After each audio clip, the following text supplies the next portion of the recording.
A small-town mechanic fixed a stranger's car for free. The stranger was a billionaire incognito.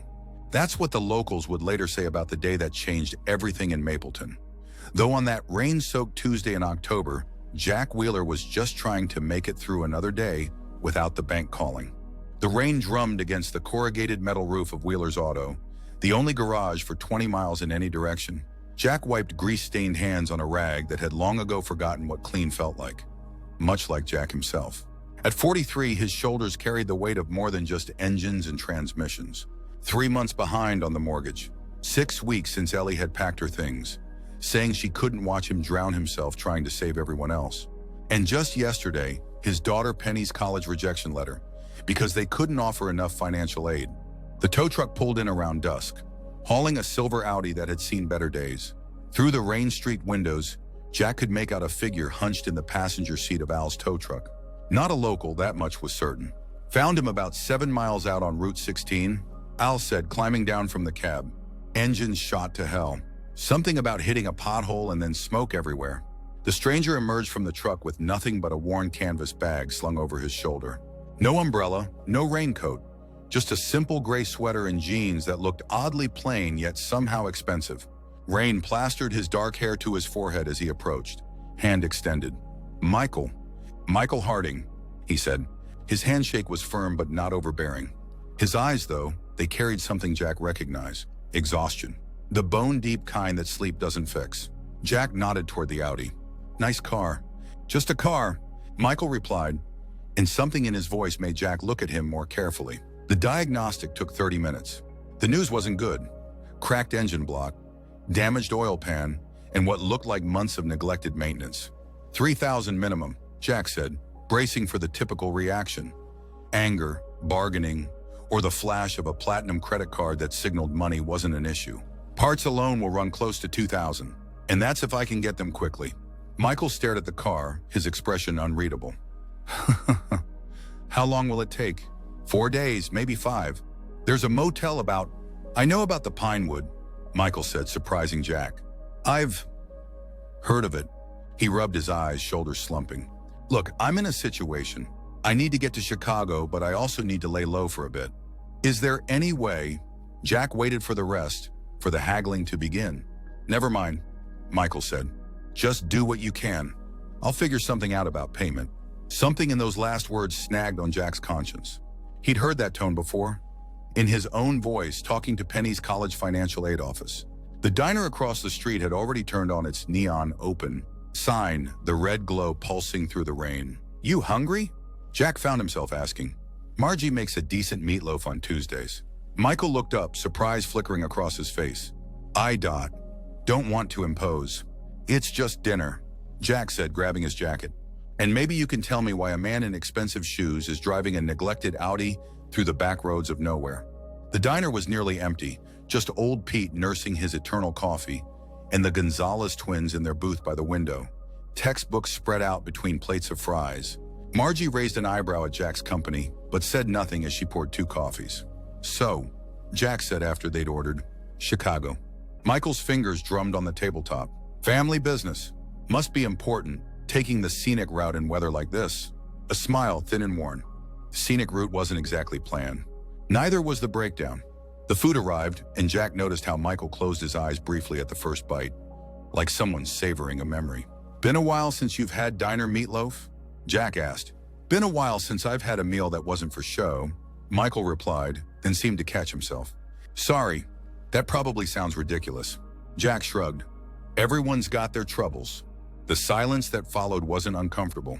Outside, the rain continued its steady beat, washing Main Street clean of the day's dust and worries. My father died, Michael said suddenly. 3 weeks ago, heart attack at his desk. His fork pushed meatloaf around the plate. Massive corporation, massive funeral, massive mess. I was supposed to step in immediately, but He shook his head. I got in the car and drove. No plan. Just needed to breathe before facing it all. Jack nodded. He understood running. After May died, he'd almost left Mapleton and Penny behind, driving aimlessly for 2 days before realizing there was nowhere far enough to escape grief. I've got a daughter, Jack found himself saying. Emma, Penny. Smart as they come. Got rejected from her dream college yesterday. Not because she isn't good enough, because I can't afford it. The admission burned his throat worse than Margie's coffee. My wife, ex-wife, she thinks I should sell the garage. Move somewhere with better opportunities. Why don't you? Michael asked, no judgment in his voice. Jack gestured vaguely toward the window, toward the town beyond. Those people out there? They need someone who'll fix their cars even when they can't pay right away. Old Pete's had the same truck since 1987. Mrs. Zaina. Landry delivers meals to homebound folks in a minivan held together mostly by hope. If I leave, he trailed off, embarrassed by his own sentimentality. You're their lifeline. Michael finished for him. Jack shrugged again. I'm just a mechanic. Something shifted in Michael's expression then, a recognition that passed between them. Two men carrying different weights but feeling the same strain. The next morning, Jack arrived at the garage to find Michael already there, sitting on the bench outside, watching the sunrise paint the puddles pink and gold. Couldn't sleep, Michael explained. The motel was a tetanus shot waiting to happen? Jack supplied, unlocking the door. Michael laughed, the sound surprising them both. I was going to say charmingly rustic, but yes. To Jack's surprise, Michael stayed at the garage that day. Not hovering, but settling into the corner with his phone, occasionally taking calls in a low voice. Around noon, he asked if he could help with anything. You know anything about cars? Jack asked skeptically. I can follow instructions, Michael said. And I make decent coffee. The coffee was better than decent. By mid-afternoon, Michael had shed his sweater, rolled up his sleeves, and was handing Jack tools before he asked for them. They worked in companionable silence, broken only by Jack's occasional explanation or instruction. My father would have a stroke if he could see me now, Michael said, wiping sweat from his brow at the back of his hand, leaving a smudge of grease. Getting my hands dirty was not in the Harding family playbook. What was in the playbook? Jack asked, head still under the hood. Acquisitions, mergers, strategic eliminations of competition. There was bitterness in Michael's voice. Building an empire on other people's broken dreams. Jack emerged from under the hood. Sounds like your father was a real peach. Michael's laugh was hollow. He was efficient, respected, feared. He handed Jack a wrench. He was never loved. The admission hung in the air between them. When Penny arrived after school, her eyebrows shot up at the sight of a stranger in her dad's garage, especially one who looked like he'd stepped out of a magazine, despite the grease stains. Dad? We've got company? She glanced between them, her teenage radar for anything out of the ordinary pinging loudly. This is Michael, Jack said. His car broke down. Michael, my daughter Penny. The college-bound one, Michael said, smiling. Your dad's very proud. Penny's face fell slightly. Not college-bound anymore. But nice to meet you. Before Jack could intervene, she disappeared into the small office to start on homework. She doesn't know about the financial situation? Michael asked quietly. Jack shook his head. She knows things are tight. She doesn't know how tight. He stared at the office door. She worked so hard for that acceptance. Perfect grades, volunteer work, part-time job at the library. Columbia's been her dream since she was 12. Columbia? Michael looked thoughtful. That's a coincidence. Jack raised an eyebrow, but Michael didn't elaborate. That evening, Jack impulsively invited Michael for dinner at the house. It was a small bungalow on the edge of town. Nothing fancy, but meticulously maintained. Jack had built the porch swing himself the summer Penny turned 8. Dinner was simple, spaghetti and garlic bread. But Michael ate like it was a feast, complimenting Penny's sauce-making skills with such genuine enthusiasm that her initial wariness melted away. So what do you do, Michael? She asked, twirling pasta around her fork. Michael hesitated. I'm between identities at the moment. He means jobs, Jack corrected, but Michael shook his head. No, identities is right. I was someone for a long time because it was expected. Now I'm figuring out who I actually want to be. He smiled at Penny. It's not so different from choosing a college major, I suppose, except I don't get to choose anymore, Penny said, then immediately looked guilty for bringing it up. Jack's stomach twisted. Pen, we've talked about this. Darina, there are other schools, not like Columbia, she said quietly, not with their writing program. Michael looked between them. You want to be a writer? Something in his tone made Penny sit up straighter. I am a writer, she said with the fierce pride Jack loved about her. I've been published in 3 literary magazines already. May I? Michael gestured to the shelf where several framed magazine covers sat. As he examined them, Jack watched his expression change from polite interest to genuine surprise. "These are exceptional," he said, returning to the table. "Especially for someone your age." Penny blushed but couldn't hide her pleasure. "Thanks." Later, after Penny had gone to her room, Jack and Michael sat on the porch swing, nursing beers and watching lightning flicker on the distant horizon. "She's really talented," Michael said. "Those stories, they have something special." Jack nodded, throat tight with pride and regret. "She gets it from her mother. May was always the creative one." He took a long swallow of beer. "I keep thinking about what May would say if she knew I'd let Penny's dreams slip away like this." "She died?" Michael asked gently. "'Cause should know or cancer. 6 years ago. Penny was 11. Jack stared at the gathering storm. "May made me promise to make sure Penny got every opportunity. And here I am, breaking that promise because I can't get my business out of the red." Michael was quiet for a long moment. "Sometimes the promises we make to the dead become anchors instead of guiding stars," he said finally. "My father made me promise to never show weakness, to always put business first. I've spent my entire adult life keeping that promise, and I've never been more miserable." Jack looked at him, really looked at him, seeing beyond the expensive watch and perfect haircut to the lost man beneath. "What changed? Why the road trip escape now?" Michael sighed. "In his final moments, he tried to tell me something. It was hard to understand, but I think he was trying to say he was sorry. For all of it." He shook his head. 30 years of ruthless business decisions, of teaching me to be just like him, and in his last breath, he tries to take it all back." His knuckles whitened around the beer bottle. "I don't know who I am if not my father's son. I don't know what Harding Industries is if not what he built." "Maybe that's the point," Jack said quietly. "Maybe you get to decide now." The next day brought sunshine and an unexpected development. The parts Jack had ordered arrived early, along with Penny's final college rejection letter. Her safety school couldn't offer enough aid either. She'd left for school that morning with red-rimmed eyes, refusing to talk about it. Jack threw himself into work, attacking the Audi's engine with barely contained fury. Michael worked alongside him, quietly accepting tools and following instructions with surprising aptitude.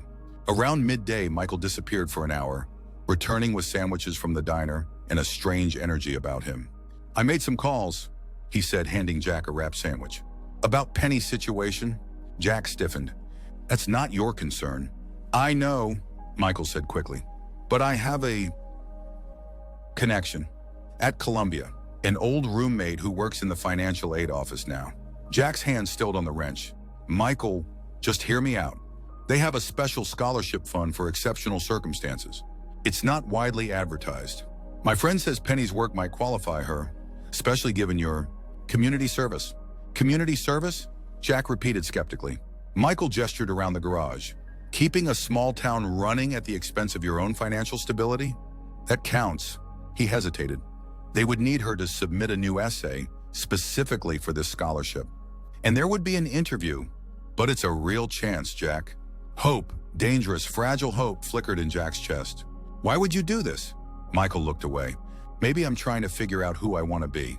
That evening, Jack watched as Penny's face transformed from disbelief to cautious joy as he explained Michael's connection. She disappeared into her room immediately, determined to write the best essay of her life. "Thank you," Jack said simply when they were alone. Michael shook his head. "Don't thank me yet. She still has to get it." But there was something in his certainty that made Jack wonder. The next day, as they worked on reassembling the Audi's engine, Michael asked the question Jack had been dreading. "Why aren't you charging me for this repair?" Jack's hands didn't pause in their work. "Who says I'm not?" "Jack." Michael's voice was gentle but insistent. "I saw the invoice you were working on last night. Parts only, no labor." "Why?" Jack sighed, finally setting down his tools. "Because you needed help. Because sometimes people just need a break." He struggled to find the right words. "Look, I don't know what your life is usually like, but you showed up here looking like a man at the end of his rope. I've been there. I am there. And when I'm drowning, sometimes the only thing that keeps me going is throwing a lifeline to someone else who's struggling." Michael was silent for so long that Jack started to feel uncomfortable. Then very quietly, "No one has ever helped me without wanting something in return." The raw honesty in those words made Jack's chest ache. "Well," he said gruffly, "there's a first time for everything." That night, Penny emerged triumphant from her room, essay completed. "It's the best thing I've ever written," she declared, allowing both Jack and Michael to read it. The essay was about her mother's death, about watching her father keep a small town running with his hands and heart, and about finding her own voice through the stories of ordinary people facing extraordinary challenges. It was beautiful, honest, and utterly compelling. "They'd be fools not to accept you," Michael said, his voice unusually thick. Jack could only nod, too overcome to speak. On the fourth day, the Audi was finished. Jack closed the hood with a satisfying thunk, stepping back to admire their work. "Good as new," he declared. "Better, actually, since you finally got that maintenance you'd been putting off." Michael ran a hand along the car's sleek silver surface. "I suppose this means I'm out of excuses to avoid Chicago." "I suppose it does," Jack agreed, feeling an unexpected reluctance to see him go. In just a few days, this stranger had become something like a friend. "Penny's interview is tomorrow," Michael said. "I wish I could stay for it." "You've done more than enough," Jack assured him. "Whatever happens now, you gave her hope again. That's no small thing." They walked toward the office to settle the bill. Parts only, despite Michael's continued protests. As Jack printed the invoice, Michael wandered around the small space, looking at the faded photographs on the wall. Jack's father with the garage when it first opened, Jack and May on their wedding day, baby Penny sitting on the hood of a restored Mustang. "You've built something real here," Michael said quietly. Jack shrugged. "It's just a garage." "No," Michael said, turning to face him. "It's a legacy. It's a place where people know they'll be treated with dignity, no matter what's in their wallet." "Do you have any idea how rare that is?" Before Jack could respond, the office door burst open and Penny rushed in, school backpack still on her shoulders, face flushed with excitement. "They called," she exclaimed. "Columbia called the school. I got the interview and they're sending someone here tomorrow instead of making us go to New York." Jack felt his knees go weak with relief and joy. He pulled Penny into a tight hug, feeling her trembling with excitement against him. "That's incredible news," Michael said, smiling broadly. "They must have been very impressed by your essay." "They said it was compelling and mature beyond my years," Penny reported, her voice muffled against Jack's shoulder. When she pulled back, her eyes were wet. "Dad, they said even if I don't get this specific scholarship, they want to work with us on a financial aid package. They really want me in their program." Jack looked over her head at Michael, a question in his eyes. Michael shook his head slightly, a silent denial of any additional interference. This was Penny's achievement, fair and square. The celebration moved to the diner, where Margie brought out pie on the house when she heard the news. The whole time, Jack couldn't help noticing how Michael kept checking his watch, his smile becoming more forced as the afternoon wore on. "You need to get on the road," Jack finally said. Michael nodded reluctantly. "I have meetings tomorrow I can't miss." "The board is restless." He turned to Penny. "You're going to be amazing in that interview. Just be as honest and authentic as your writing." Penny surprised them both by hugging him fiercely. "Thank you," she whispered, "for whatever strings you pulled, even though Dad says you didn't pull any." Michael hugged her back, something like wonder on his face. "The only strings were the ones you created with your talent," he said. "Remember that." Back at the garage, Jack handed Michael the keys to the Audi and the modest invoice. Michael took them both, then reached into his pocket and pulled out an envelope. "Well, Mom, what's this?" Jack asked, not reaching for it. "Call it a bonus," Michael said. "For exceptional service." Jack shook his head. "I told you, I don't want—" "It's not money," Michael interrupted. "Shucks. Just take it. Open it after I'm gone if that's easier." Their eyes held for a long moment before Jack reluctantly accepted the envelope, tucking it into his pocket. "You ever find yourself back this way?" Jack said, extending his hand. "The coffee's always on." Michael took his hand, then surprised him by pulling him into a brief, hard hug. "Thank you," he said, his voice rough, "for showing me what it looks like to be a good man." Before Jack could respond, Michael was in the car, engine purring to life with satisfying precision. He raised a hand in farewell, and then the silver Audi was disappearing down Main Street, leaving Jack with an odd emptiness he hadn't expected to feel. The envelope remained in his pocket until late that night, after Penny had finally gone to bed, too excited about tomorrow's interview to sleep easily. Sitting alone at the kitchen table, Jack finally pulled it out. Inside was not money but a business card. Thick, expensive stock with just a name, phone number, and email address. Michael Harding, CEO, Harding Industries, and handwritten on the back, "For when you're ready to expand. The world needs more mechanics like you." Jack stared at the card, mind racing. Harding Industries, the conglomerate that owned half the manufacturing plants in the Midwest. The business empire featured in Fortune and Forbes. The corporation whose CEO had died 3 weeks ago, leaving his son to take over. The phone rang, startling him so badly he nearly fell out of his chair. Unknown number. Hello? He answered cautiously. Did you open it? Michael's voice tense but determined. Jack's grip tightened on the card. You're the Michael Harding. A soft laugh. One and the same, though I think I prefer being just Michael. Friendly neighborhood car repair apprentice. Why didn't you tell me? Jack asked, mind still reeling. Would you have fixed my car for free if you'd known I could buy your entire town without blinking? Jack had to admit he wouldn't have. So what now? Was this all some rich guy's game? See how the common folk live? No, Michael said forcefully. God, no. It was escape, reality, connection with someone who wasn't trying to use me. He paused, and then it became something else. A reminder of who I wanted to be before my father convinced me that worth was measured in acquisitions and power moves. Jack said nothing, still processing. I meant what I wrote, Michael continued.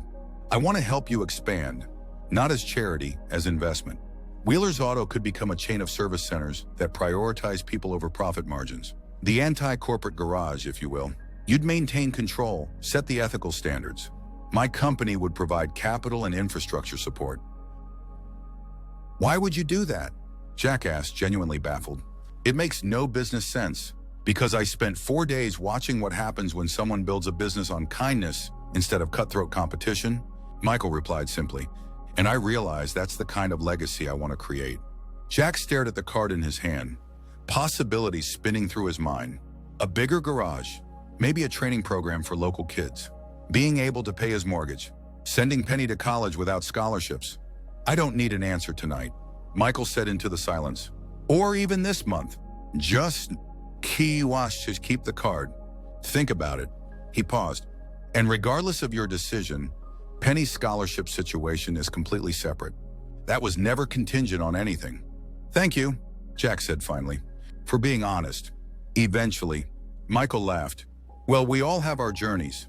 Mine apparently needed a broken car and a small-town mechanic with a bigger heart than business sense. After they hung up, Jack sat at the kitchen table for a long time, turning the business card over and over in his hands. Outside, the stars emerged one by one over Mapleton, the same stars that were now shining over Michael as he drove toward Chicago and the Empire waiting for his direction. The next morning, as Jack helped Penny prepare for her interview, his phone buzzed with a text from Michael. Whatever you decide about the business, thank you for fixing more than just my car.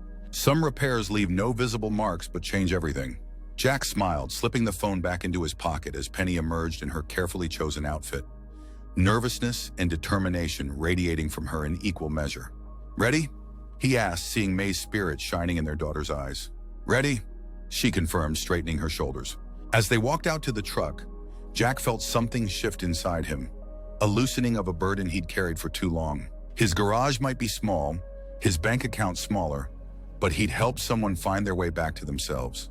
And in doing so, perhaps he'd found a new path forward too. The morning sun caught on the garage sign, Wheeler's Auto, making the faded letters gleam like new. Maybe, Jack thought, it was time to give those letters a fresh coat of paint. Maybe it was time to believe in second chances, in new beginnings crafted from unexpected connections. Maybe it was time to remember that sometimes the most valuable repairs happen between people, not machines. 3 months later, the first Wheeler's Community Garage opened in the next county over, with 2 more locations planned by year's end.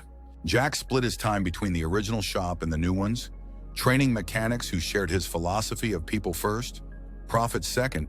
And when Penny left for Columbia that fall, fully funded by both scholarship and Michael's insistence on making Wheeler a minority partner in the new business venture, Jack stood in the driveway watching her go, feeling not loss but possibility stretching out before them, both like an open road. A silver Audi pulled into the driveway just as Penny's car disappeared around the corner. Michael stepped out, looking more relaxed than Jack had ever seen him, dressed in jeans and a Wheeler's Community Garage polo shirt. Did I miss her? He asked, disappointed. Jack nodded. Just barely. But she'll be back for Thanksgiving. You're still coming, right? Wouldn't miss it, Michael said, falling into step beside him as they walked toward the original garage, where it had all begun with a broken-down car and a mechanic who fixed more than just engines. After all, family doesn't let family eat holiday meals alone. Family. The word settled comfortably between them as they pushed open the garage doors to greet the new day, and all the unexpected possibilities it might contain.